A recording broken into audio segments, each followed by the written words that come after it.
Welcome to my today's vlog. আজি দিনটো কি কৰিলো কলে গলো সেই বিষয়ে এটা সৰু ব্লগ বনাবলৈ আৰম্ভ কৰিছো যি সকল মোৰ নতুন ভিউয়াৰ্স লাইক শেয়াৰ সাবস্ক্ৰাইব কৰিবলৈ নাপাহৰিব আৰু কাষতে থকা বেল আইকনটো ক্লিক কৰিবলৈ নাপাহৰিব সো আজি আমি গৈ আছো দিল্লী পাব্লিক স্কুল লৰা তাতে পঢ়ে আৰু লৰাৰ আজি ফাৰ্স্ট পিটিএম আছে আফটাৰ এক্সাম সো তালৈ গৈ আছো অলপ ডিপিএছৰ ভিউ দেখুৱাম ডিব্ৰুগড়ৰ আৰু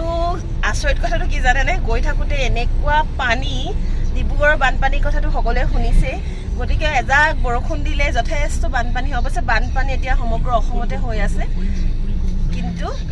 আমাৰ ডিব্ৰুগড়ত বৰষুণৰ দিলে একদম ৰাস্তাত বানপানী হৈ যায় তাৰ এটা ভিউ দিছো চাও হাইৱেৰ মাজতো এনে ডাঙৰ একদম পানীৰ বানপানী ক'ব গ'লে আমি এনে বানপানীৰ মাজে মাজে আজি আমাৰ যাত্ৰা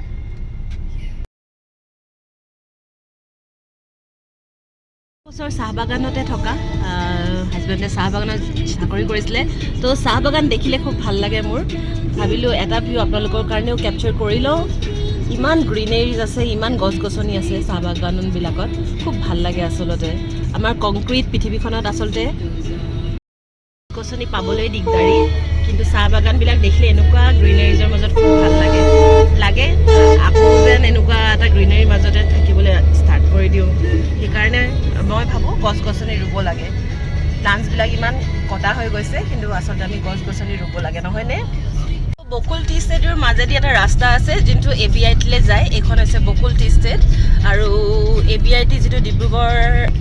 ভাষা আছে আৰু লগতে ডিব্ৰুগড় ডিষ্ট্ৰিক্ট প্ৰান্তস ক্লাব যিটো আছে তাৰ কিনাৰেদিও এটা ৰাস্তা আছে তো আমি সেই ৰাস্তাটো দিয়ে DPSৰ লৈ গৈ আছোঁ টি ষ্টেটৰ পিছত আমি মাইজান টি ষ্টেটটো পাৰ কৰিছোঁ এতিয়া দুখন বাগান পাৰ কৰিব লাগে আচলতে আজি ঢেৰ গৰুৱে চাহ বিচাৰি আমাৰ ৰাস্তাতে ৰখি বহি আছে আচলতে সো নেচাৰেল নহয়নে প্ৰায় 20 কিলোমিটাৰ বাট আহি আমি DPS পাইছোঁহি আচলতে DPS যিটো আৰ্মি কেম্প আছে মোহনবাৰী তাৰ ওচৰতে আছে আৰু এতিয়া আমি ফাইনেলি আমাৰ destination Delhi public school Dibrugarh পাইছোঁহি ল'ৰা ইয়াতে পঢ়ে আজি PTM আছে যথেষ্ট ভিৰ আৰু সেইখন হৈছে ধুনীয়া দিল্লী পাব্লিক স্কুলখন মই আপোনালোকক সৰুকৈ ভিউটো অলপ দেখুৱাই যাম সো DPSৰ শান্তশিষ্ট পৰিৱেশটো খুব ভাল লাগে আৰু সেইটো কাৰণে আমি সিদ্ধান্ত লৈছিলোঁ ল'ৰাক DPSত দিম বুলি সো এইখন হৈছে দিল্লী পাব্লিক স্কুল কেম্পাছটো যথেষ্ট ডাঙৰ বাট ইয়েছ আণ্ডাৰ ডেভেলপমেণ্ট আছে তেওঁলোকৰ ফিউচাৰ প্ৰজেক্ট আছে যে তেওঁলোকে বহুত কৰিব স্কুলখনৰ কাৰণে বাট ফৰ দ্য টাইম বিং সেইটো হৈছে চুইমিং পুল তাতে ল'ৰাই চুইমিং কৰে খুব ধুনীয়া চুইমিং পুলটো যথেষ্ট ডাঙৰ বৰ্তমান যিহেতু PTMলৈ আহিছোঁ আমি আগবাঢ়োঁ হৈছে আৰিমানহাটৰ মোৰ ল'ৰাৰ এছেম্বলি হলটো ইয়াতে খুব ধুনীয়া দিল্লী পাব্লিক স্কুলখন আৰু এইটো হৈছে ল'ৰাৰ ক্লাছৰুম আৰু আমি আমাৰ টাৰ্ণৰ বাবে ৱেইট কৰি আছোঁ কি জানি আজি টিচাৰে কি কয় DPSৰ এটা সৰু ভিউ আপোনালোকলৈ আগবঢ়াইছোঁ এইটোত হৈছে এছেম্বলি হল লগতে ইনডোৰ স্পৰ্টছ এক্টিভিটিছৰ ব্যৱস্থা কৰি থোৱা আছে 3 মহলা DPSৰ লুকটো মই আপোনালোকলৈ আগবঢ়ালোঁ তেখেতসকলৰ ফিউচাৰ প্লেনছ আছে বৰ্তমান ক্লাছ 9লৈকে আছে যদিও আহি থকা দিনবিলাকত তেওঁলোকে ক্লাছ 10, 11, 12ৰ কথাও ভাবি ৰাখিছে সো দিছ ইজ DPS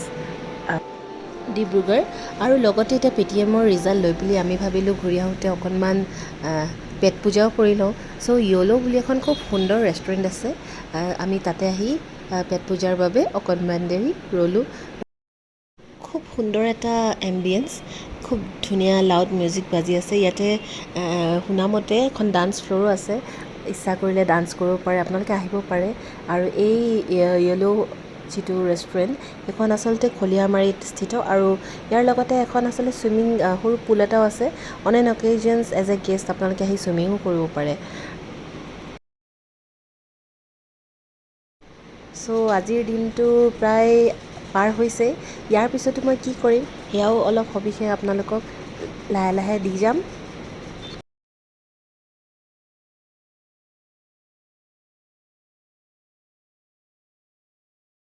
য়েল্লোৰ পৰা পেট পূজা কৰি মই বাহিৰে মোৰ বুটিক ফেশ্বন জাংচনলৈ আহিলোঁ